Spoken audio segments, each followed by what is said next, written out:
আজ হিঙ্গলগঞ্জে শুভেন্দু অধিকারী সভার পারমিশন নিয়ে বিতর্ক।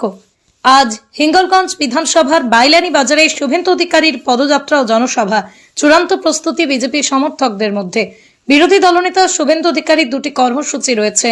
আজ হিঙ্গলগঞ্জে প্রথমটি হলো রাজেন্দ্র পাত্র এপি স্কুল থেকে বাইলানি বাজার পর্যন্ত মহামিছিল। এটির পারমিশন কোর্ট থেকে নেওয়া হয়েছে, কিন্তু তার পরবর্তী কর্মসূচি বাইলানি বাজার নবদিগন্ত সংঘের মাঠে জনসভা। তার পারমিশন এখনো পর্যন্ত পাওয়া যায়নি। এখনো জনসভার পারমিশনের জন্য আইনি লড়াই চলছে। গতকাল রাতে এই সভার জন্য লাগানো বিজেপির পতাকা খুলে ফেলে দেওয়ার অভিযোগ উঠেছিল তৃণমূল আশ্রিত দুষ্কৃতীদের বিরুদ্ধে। এই নিয়ে শুরু হয়েছে বিতর্ক। কি হবে আজকের শুভেন্দু অধিকারীর কর্মসূচি, সেই দিকেই তাকিয়ে রয়েছে বিজেপি কর্মী সমর্থকরা।